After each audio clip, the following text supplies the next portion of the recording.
News, views, voices of the global Indian community. India abroad. They get really dramatic about their headlines, and it was like shooting. But after just a couple hours, it was relegated to subtext. And within, by midnight, it was off the front page. I think because there was unfortunately another shooting somewhere else in Kansas or something. But how that I internalized that was very impactful for me, because that was my family's American story of immigrating here, building a life, doing it kind of quote unquote the right way, setting up a platform for my brother and me to succeed, and it wasn't even worth a 12-hour cycle in the national headlines. And so in that moment was that seminal moment where I realized that the community's voice, and as the mayor mentioned, when we say community, it's a very broad term and can mean many different things, but there's so many communities whose voice has been marginalized, in the political process and in the national media. And that was the moment when I realized that I wanted to expand my platform to do more.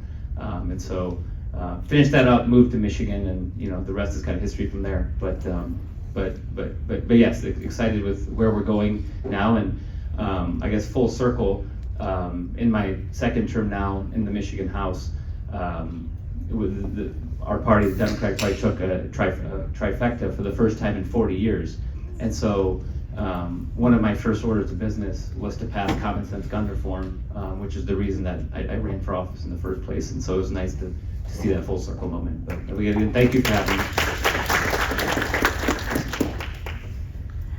Good afternoon, everyone. Thank you all for being here to be a part of this conversation. I have to say, 10, 15 years ago, growing up, this was not a conversation I think that would be easily had in our communities, because it wasn't a world that many Asians thought about being a part of.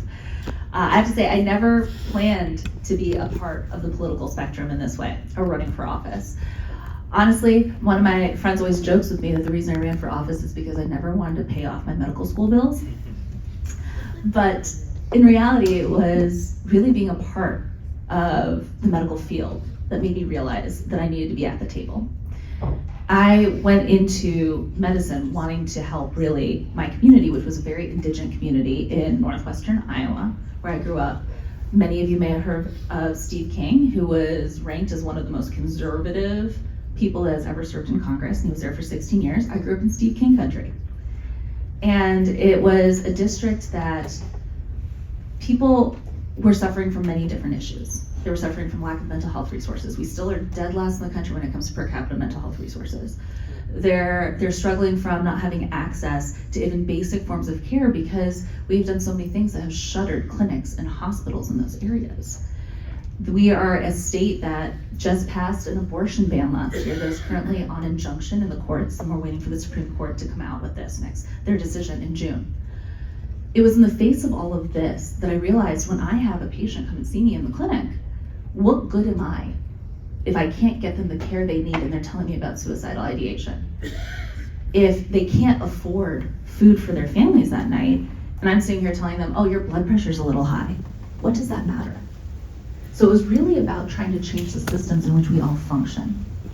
And there wasn't a single doctor in our legislature. There hadn't been a single physician in our state house in decades. But yet, the biggest thing they legislate on and spend money on is healthcare. And they don't do it by seeking out expertise. They do it based on their gut instinct, because once they get into office, a lot of people assume they're experts on everything. And so I wanted to be at that table. I wanted to be at that table to stand up for my community and to make the system in which my community lived more hospitable for everyone. And so that's why I ran. And it was really being a part of that conversation was far different than anything I imagined. And I think every single elected official who has spoken or have met throughout my time in coming to Impact, there is a very similar thread about being told that there are certain demographics that run. There are certain demographics that are successful when they run. And that's even coming from your own party as Democrats.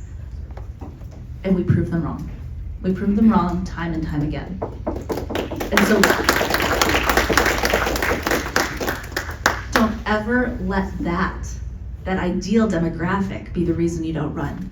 Because what we really need is your voice at the table, because more people in your community, in your state, look like you than you realize. Asians are one of the fastest growing populations in this country, but we don't have a seat at the table often enough, and we can change that together. And we have. So my first run, I lost by 300 votes, less than 1%. And that was without any support. My second run, I ran against, and I don't know what it is, maybe we just like running against Italians as Indians, because I also ran against an Italian whose family had been entrenched there for generations. They had all been in politics at the state level, worked in the governor's office. I was not supposed to win that race. They were millionaires. His brother-in-law actually was the director behind the Marvel movies. And so he spent about $2.3 million on a primary. And we spent far, far less than that. But we still won. Grassroots support. We did the grassroots work, and we had support from organizations like Impact and people in this room. And it makes a difference. And so I'm in my first term. I'm nearing the end of my first term, running for re-election. And we went from not supposed to being at the table to being unopposed now. So I want to see so many other people in this room take those same steps. And there's a lot of allies. Even if it seems like you have dissenters, there are a lot of allies throughout this country, many of whom you'll meet in this conference, that are happy to sit down and chat with you and tell you why you need to do this and that you can. So thank you all for being here. I really shouldn't have chosen to sit at the end of this table. My name is Sophie Anwar. I am a former candidate for the Intenton Central Appraisal Board. If you don't know what that is, that's okay. Most of my county didn't either, and most of my state didn't either.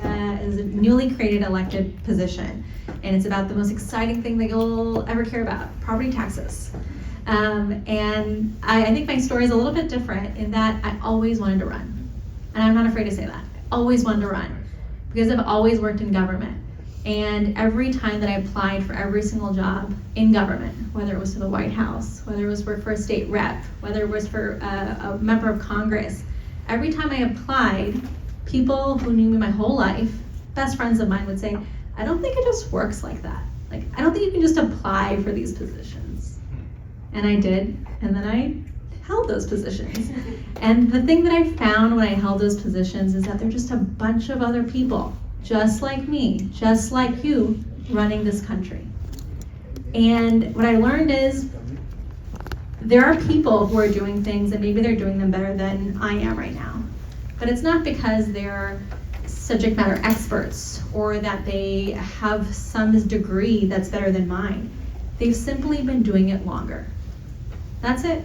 My daughter is 4.5 years old. She's not great at tying her shoes. I'm better at it than she is. But it's not because, for any other reason, that I've been doing it longer than she has, and that's it. So I think what I have found through my entire process, like I mentioned, I'm a former candidate, so I did not win my first election, but it is not going to be my last election, I can promise you that. And I want you all to bring that same energy. Like, literally every single person in this room is qualified to run. Because your personal lived experience that you have makes you a subject matter expert on your lived experience. I looked at myself and thought, okay, I'm 32, I'm a mom, my daughter's gonna start public school, I own a house, I pay property taxes. Oh, it looks like I'm qualified to run for this position. And I had people ask me, like, why are you running? Are you qualified? And I would mention those things, and I'd say, and for those exact reasons, you should be making sure that you earn, that I earn your vote, or that my opponent earns your vote. And I really loved everything that the mayor mentioned earlier. It's all about those relationships. I can't tell you, I would walk into the most conservative candidate forums where literally I would text my mom, like, I'm a little bit nervous about being here. And she would even call me and say, like, maybe you guys should like carpool on your way there and carpool on your way back, because it was a little bit scary, and I'm not gonna lie. But I had folks who came up to me right after and said, while shaking my hand, looking me in the eye, I only vote for Christians. And I said, thank you. Thanks so much for hearing from me today. And I prayed to God that it didn't rain, and thankfully it didn't. So I hope you heard both of our prayers. And I just kept moving on. And those same people would email me and say, thank you for coming. This was a Republican public, forum. I appreciate you coming out. I liked everything you said. It made sense. I'm going to vote for you. So I think you'll never know who is or isn't voting for you. Now again, like I mentioned, I did not win my first election, but I earned over 18,000 votes in a place that I did not, and I still do not know 18,000 people, right? So you just never know who is someone who's going to listen to you and say, you make sense. So don't overcomplicate it, be very genuine and share your story. My dad owns a hardware store, right? Like I've learned community from him. Every person who walked through his store was fixing their toilet, had a kid who had a new hobby that they were fixing a fence from, or a wife who wanted to do renovations in our home. So we knew everything that was happening within our community. And it was from him that I learned the power of like a local chamber of commerce, being friends with the local police officer and your local school teacher. And I think that's all politics really is, and continuing to stay involved. So when you pour into organizations like your local chamber, your kids' schools, your local community, when you do decide to run, if and when you do, which I hope you all do, this is a muscle we all need to be exercising like year after year, they'll all pour back into you. So I just want you to know, like, everything you're doing now is working to build your community, and if you are genuine in that, your community will see you. Yeah, thank you for all those answers. Those were excellent and fantastic. I think also a theme that I heard, there's many things going on that are wrong in this country, but I feel like one of the existential fights we're fighting is who belongs in this country, but also who should have access to the positions making the decisions in this country. And if we're not stepping up to run and diversifying that representation, where we're allowing those decisions to be made by the traditional power structures that exist in this country. So I think there's a consistent theme of all the people that we've heard of so far of stepping up to run even when they were faced with a lot of skepticism, even including on our side of the aisle, whether they should be qualified. And I'll say, if you're in this room, you're qualified to run for something, absolutely. And so we touched on the why. I would love to get into the how of this next question. I was actually at another panel at the summit, and I heard a line, stories heal hearts and change minds. So the question is, how did your story, what you bring, who you are, the experience that you have, how did that inform how you did your campaign? We talked about why you got in. How did your story influence, impact, inform how you conducted your campaign? So I was that child in school that on my report cards, my teachers always said, cannot stop talking in class. So I was always the one who was striking up conversations. I could talk to a door. And it served me well in medicine because I just get to sit there and talk to my patients and hear their story. I'm also the doctor that's probably going to annoy you because I'm going to be running an hour late because I'm going over on every appointment.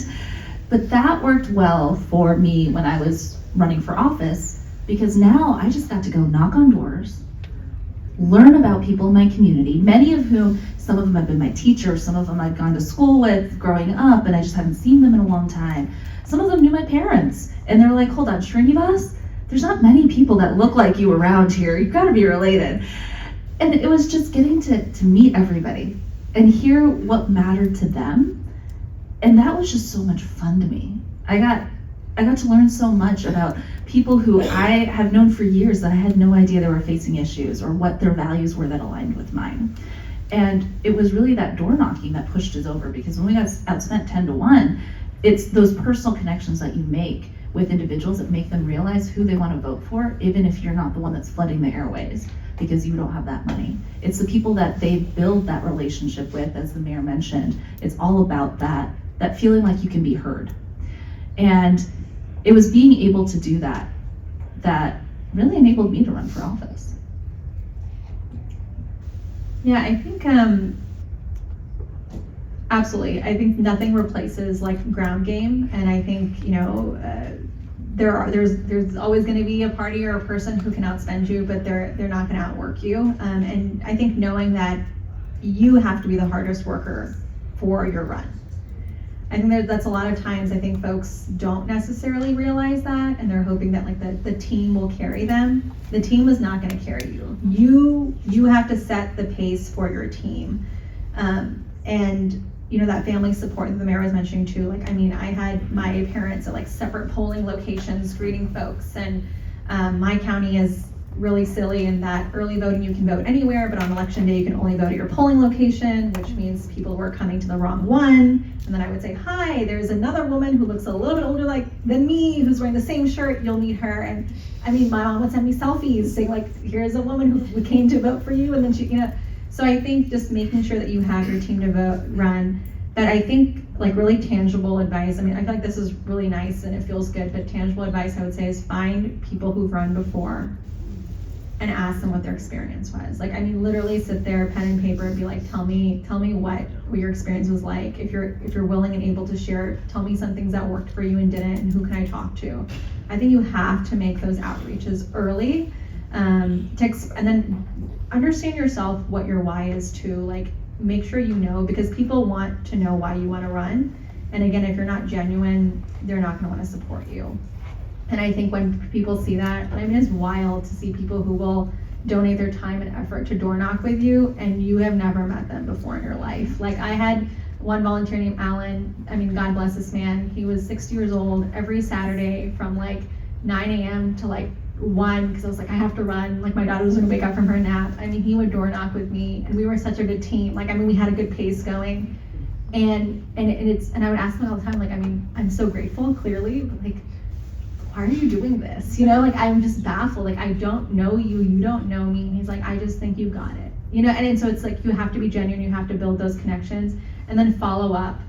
Like, don't only reach out to people when you need something. Reach out to them, remember something about them, or reach out to them and make sure you show up everywhere, and continue to show up. I think that's also something that really happens when folks don't win the first time, which does happen. Hello, right here.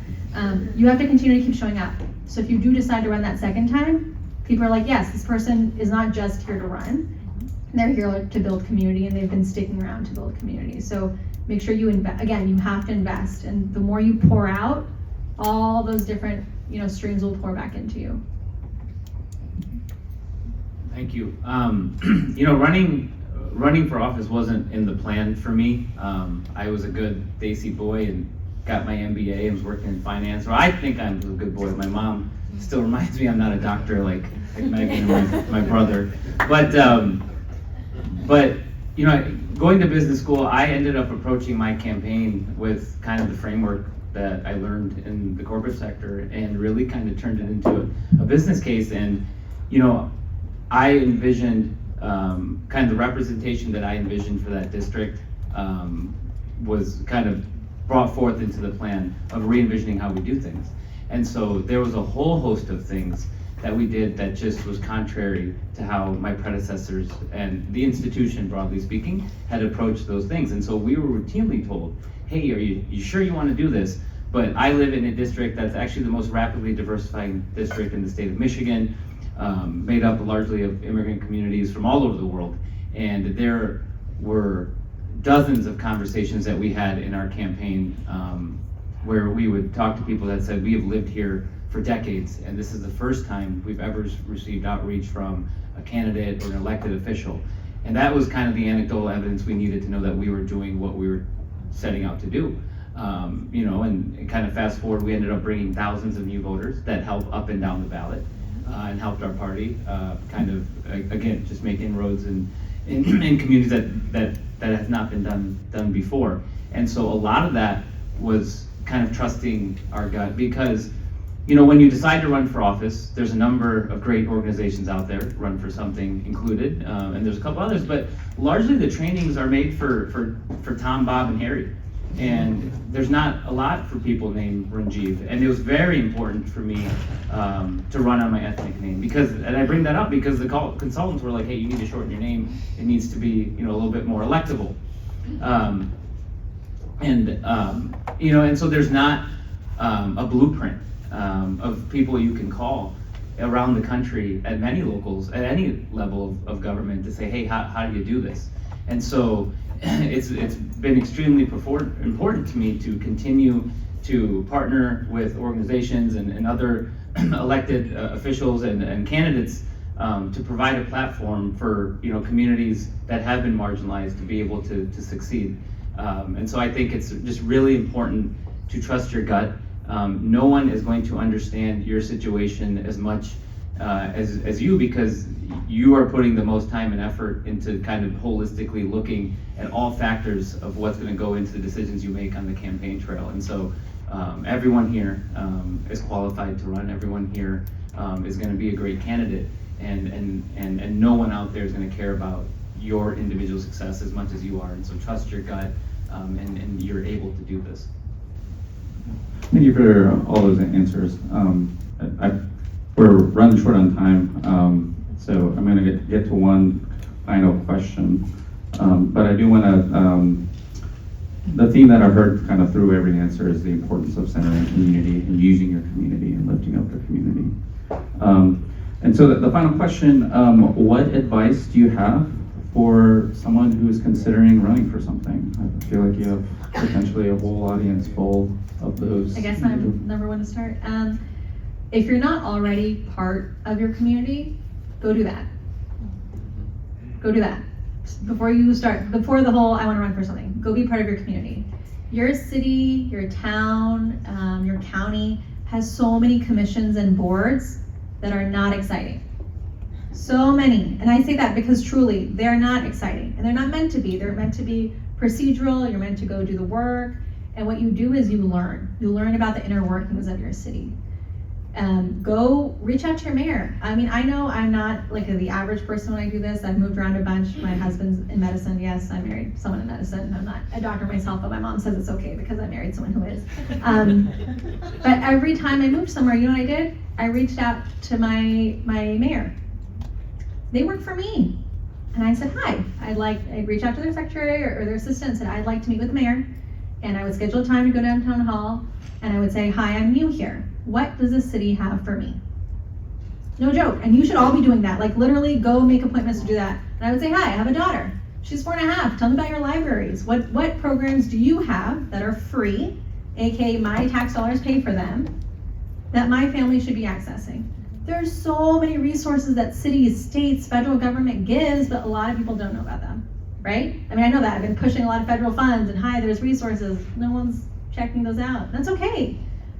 But go to them. Go to them and bring your friends too, right? Like I said, I'm a mom, so a lot of my life outside of work is like birthday parties and baby showers. That's a lot of my social activities. That's the era of life I'm in. Embrace it. And I used to fight it at first. I hated bringing childcare issues.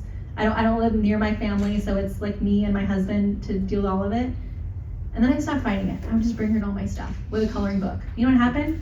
Candidates running for constable, mayor, city council, they would start coloring with my daughter.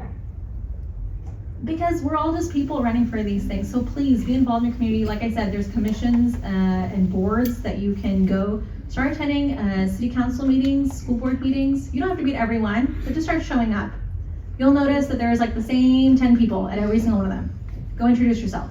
They'll see you 2-3 times. They'll be like, hey, tell me what you're interested in. Pick 2-3 things you're interested in, relate them to your life. Next time there's an event, you know what they're gonna do? They're gonna call you for it. And then in 2-3 months, when there's like a new volunteer, unpaid position where you have to dedicate your time and resources, you know what they're gonna do? They're gonna call you. That is it. There is no secret sauce. It's just work, showing up, and volunteering.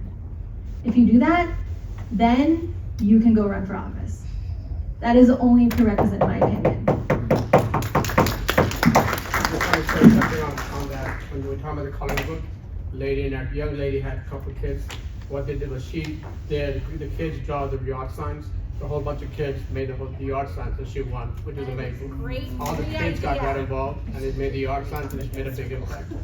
And yeah, it was a nice idea and the kids started doing it. All the friends and volunteered and made all this yard signs. Yeah. It's a great tip. I think I saw a lot of people taking notes. Yeah. My advice is just to do it. Not in the sense of just kind of jumping in blind, but I think, running for office or getting involved in politics, just broadly speaking, is one of those things where you're never going to be able to line all your ducks in the row and feel completely comfortable. There's always going to be a sense of just uncertainty, and I think it's more important just becoming comfortable with the fact that there is uncertainties and things that you can't plan that are going to happen, and you're just going to have to be nimble enough to deal with it. And so, to the points I guess we were making earlier today, I think a lot of people, when they want to get involved, a lot of people's first gut reaction, I want to run for office, which is great, but I think a lot of people just don't know about all the different ways you can get involved.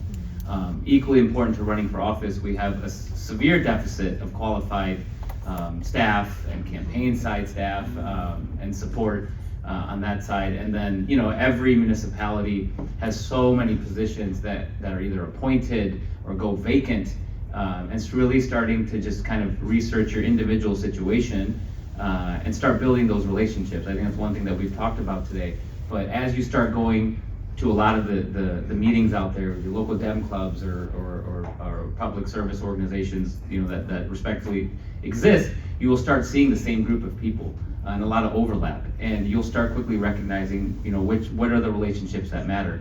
And so when you do, I guess, decide to take the plunge into the deep end and file some paperwork and run for office, you want to do so from a position of strength if possible. It's tough to be kind of going against the system if you don't have to. And so, relationships can help like that, with that. And I think, as the mayor mentioned, kind of starting from the ground up, so to speak, I think is kind of invaluable and priceless advice, because I see a lot of talented people that really just want to shoot straight to the top, so to speak. And unfortunately, and if it doesn't work out, they get kind of dissuaded from wanting to do this and they leave the system altogether. And you just think how much talent was kind of left off the table because of just a decision to maybe run for the wrong office at the wrong time. And so I think it's prudent to do a little bit of research, which I guess is contradictory to my initial advice of saying just do it. But just do it after you do some research, and things will work out. Be the Desi and do your research. Yeah. I mean, what they've both said is exactly on par. I agree with everything they've both said. I will emphasize those things, but then add on, be an individual. Don't be scared to be you. I got told when I was running for office, I sometimes wear Cortha tops on top of jeans, and it's just what I like to wear. I got them in India, I enjoy them. Some people buy the exact same thing from Nordstrom, but because they're white, it doesn't stick out as anything unusual. I got told by one very, very good Democrat, I like you, I like your policies, you just don't need to rub your culture in my face. I did it anyway, I continued to do it. So be you. Number one thing, because voters sense sincerity. And if you are not being you at the doors, if you're not being you in speeches, they don't know if they can believe you and who you're going to be as an elected official, if you're just gonna be another politician. So just always be true to yourself. Second part, when it comes to trying to set up who you're going to run for office, while it's important to be involved in your community, don't let longevity of those relationships get in your way. I had always been a volunteer in my community, and I had actually just recently moved back after my training. So it had been a while since I'd really been rooted there, and I didn't know the current Democratic leaders in my small community. And I got to know them by running for office, asked them to be in my kitchen cabinet, and we built some really strong relationships that way, and they were some of the best advisors I ever had. So longevity isn't always the limiting factor. I reached out to some of them blindly and said, hey, you don't know me. I'm really interested in running for this. Can you sit down and have a coffee with me? And by the end of that coffee, they were now part of my cabinet. And they just had a lot of knowledge to give. Because a lot of these people are not necessarily people who want to run for office themselves.